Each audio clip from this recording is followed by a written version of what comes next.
বিগত সময়ে অযাচিত আইন করে মানুষের তথ্য হুমকির মুখে পড়ার পাশাপাশি জাল তথ্য দিয়ে মানুষকে নানাভাবে হেনস্থা করা হয়েছিল বলে মন্তব্য করেছেন প্রধান উপদেষ্টার বিশেষ সহকারী ফয়েজ আহমদ তৈয়ব। তথ্য ও যোগাযোগ প্রযুক্তি বিভাগ প্রণীত ব্যক্তিগত উপাত্ত সুরক্ষা অধ্যাদেশ, জাতীয় উপাত্ত ব্যবস্থাপনা অধ্যাদেশ এবং সাইবার সুরক্ষায় সংশোধিত অধ্যাদেশ 2025 সহ সম্প্রতি উপদেষ্টা পরিষদে অনুমোদিত বিষয়গুলো আলোচনায় তিনি এসব কথা বলেন। এছাড়াও তথ্য প্রযুক্তিতে বিদেশি কাঠামো বিবেচনায় বাংলাদেশ থেকে 20 থেকে 25 বছর পিছিয়ে উল্লেখ করে প্রতিযোগিতায় টিকে থাকতে অধ্যাদেশগুলো কার্যকর ভূমিকা রাখবে বলেও জানান তিনি। দেশের পাশাপাশি বিদেশি স্টেক হোল্ডাররা জড়িত, সেজন্য আমাদেরকে দেশের বাইরের যে স্টেক হোল্ডার আছে, ইউরোপীয় ইউনিয়ন, তারপরে হচ্ছে ওয়ার্ল্ড ব্যাংক,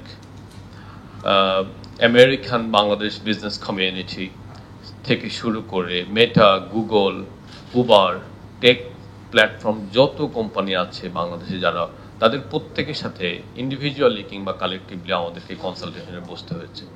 তো এই দীর্ঘ পথটা আমরা জাস্ট বিচ্ছিন্নভাবে করিনি।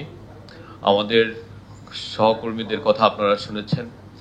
আমরা এই আইনটা করার মাধ্যমে একটা ইনস্টিটিউশনাল ক্যাপাসিটি তৈরি করেছি।